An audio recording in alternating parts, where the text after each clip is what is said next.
Bonsoir Philippe Douste-Blazy. Quel est votre qualificatif vous, pour l'action de Lionel Jospin? Pour l'instant, malheureusement, immobilisme, malgré la croissance que l'on n'a pas vue, comme celle-là, aussi importante que celle-là depuis 30 ans, j'aurais aimé qu'il soit un peu plus réformateur. Et puisqu'il parle de ses prédécesseurs, il aurait pu peut-être en prendre graine.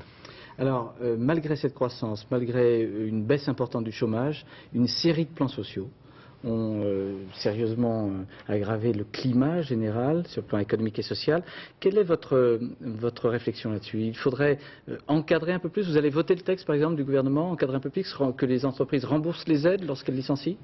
D'abord, si vous me le permettez, un mot sur les licenciés. Parce que un mot de solidarité et de compassion aussi pour eux et leurs familles. On n'en a pas suffisamment parlé. C'est toujours un drame et une souffrance, un licenciement pour soi et pour sa famille.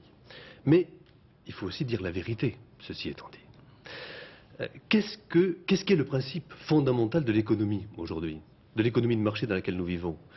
C'est de répondre aux besoins des consommateurs et mieux, d'anticiper leurs besoins futurs.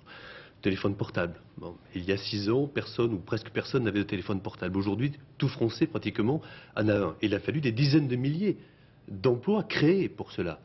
Maintenant, ils sont faits. Il suffit d'entretenir le parc. Sauf qu'à Laval, par exemple, oui, chez votre ami François Daubert, ou au Mans, il y a une grosse crise aussi. Voilà pourquoi. Parce qu'il ne faut plus les créer, ils sont faits. Donc Ericsson, Philips annoncent des plans de licenciement. En même temps, l'agenda électronique, il y a très peu qui en ont aujourd'hui. Dans 5 ans, peut-être que tout le monde en aura. Il faudra donc créer des emplois. Qu'est-ce que je veux dire?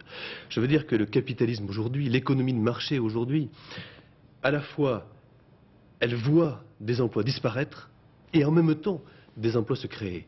Alors, surtout... Oui, il y a un côté patte humaine que l'on balance d'un côté à un autre. Puis franchement, si vous êtes employé chez Danone, par exemple, et vous voyez les résultats formidables de Danone, vous avez du mal à comprendre qu'on vous vire quand même. Attendez, mais je termine quand même sur ce que je voulais dire.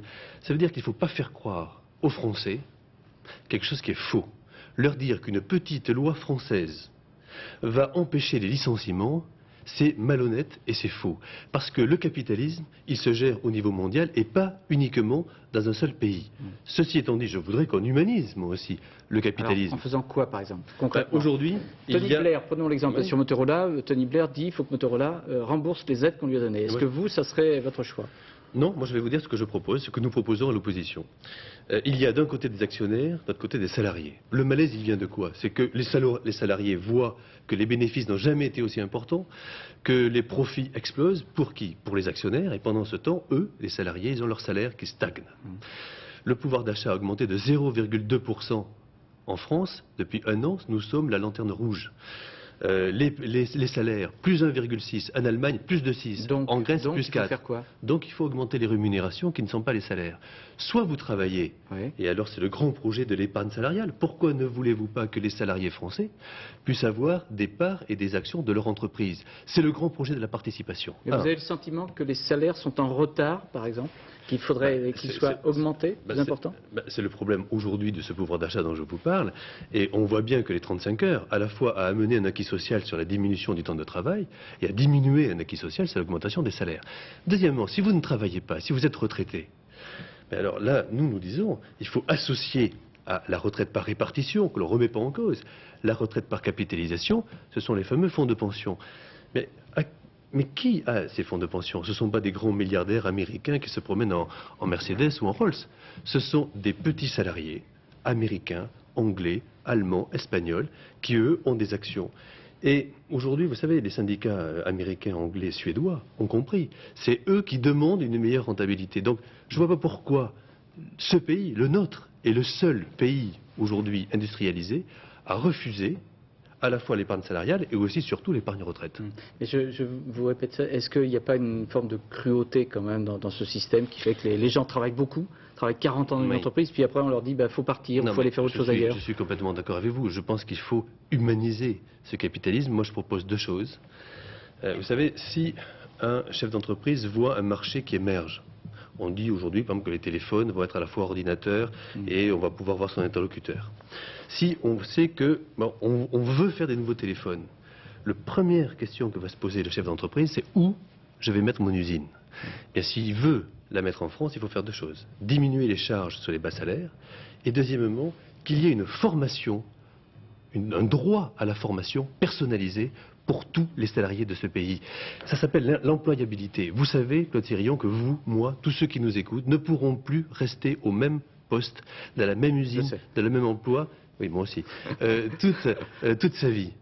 Eh bien, ça s'appelle l'employabilité. Ça veut dire quoi? Ça veut dire qu'il faut se former, on peut se former tout au long de sa vie, et on peut avoir aussi une validation par diplôme tout au long de sa vie, même lorsqu'on travaille. Alors, j'ai bien retenu votre idée d'humaniser. Votre idée d'humaniser.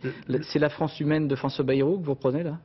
Mais ça, évidemment, c'est un grand sujet. Lorsque vous êtes licencié, il ne faut pas que ce soit considéré toujours comme un échec si quelques semaines après, vous avez le droit de repartir.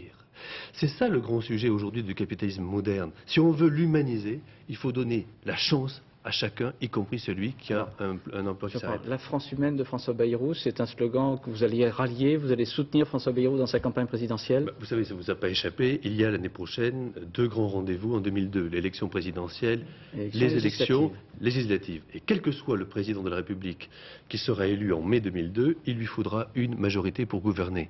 Alors, dans cette affaire, chacun son rôle. François Bayrou laisse entendre qu'il va se présenter à l'élection... C'est votre avis? Oui, nous pensons ça. Il laisse entendre qu'il va se présenter à l'élection présidentielle. Et d'ailleurs, tout le monde peut comprendre que cette famille politique soit présente à l'élection présidentielle. Quant à moi, mon rôle, c'est d'être le garant de la cohésion et du rassemblement des forces de l'opposition pour le deuxième tour de l'élection présidentielle. Ça veut dire quoi? Avant le premier tour, vous faites campagne avec François Bayrou, puis après vous dites « allez, en avant pour Chirac ». Non, ça veut dire simplement que personne ne pourra improviser l'élection législative. Si moi je dis qu'aujourd'hui les grandes réformes ne se font pas, ce que je vous ai dit, ça veut dire que je voudrais qu'on les fasse. Oui. Ça ne peut être qu'une majorité qui le dise. On va être très franc. Vous êtes toujours gêné dès qu'on parle de François Bayrou. Au fond, vous auriez préféré être tout de suite derrière Jacques Chirac? Non, écoutez, François Bayrou nous a dit au Conseil national de l'UDF, je suis pas tout gêné pour vous le dire, que c'était le moment du projet. Donc moi je suis tout à fait d'accord pour le projet. Ensuite, il y aura le moment de la candidature. Si lui-même n'a pas annoncé, Claude Sérillon, qu'il était candidat lui-même, c'est à lui à dire la date, l'heure et le lieu. Mais pour vous, dans l'opposition, le meilleur, c'est Jacques Chirac? Ah non, je pense qu'aujourd'hui, il est très important que chaque famille politique puisse tenter sa chance, la vision de la France. Mais on ne peut pas faire un tour comme ça. Il faut un projet qui puisse être projet contre projet avec les socialistes. Moi, j'ai envie. Je suis aujourd'hui maire de Toulouse, je vis les problèmes de sécurité de proximité, les problèmes de justice de proximité. Je vois aujourd'hui des délinquants mineurs qui sont arrêtés par les policiers et qui ensuite sont relâchés par la justice. Je demande à ce qu'à chaque délit, il y ait une sanction. Ça, c'est un projet. Je verrai qui le propose. C'est ça aussi l'élection présidentielle. C'est pouvoir avoir un projet proche des gens. C'est peut-être la France humaine. Merci beaucoup, Philippe Douste-Blazy.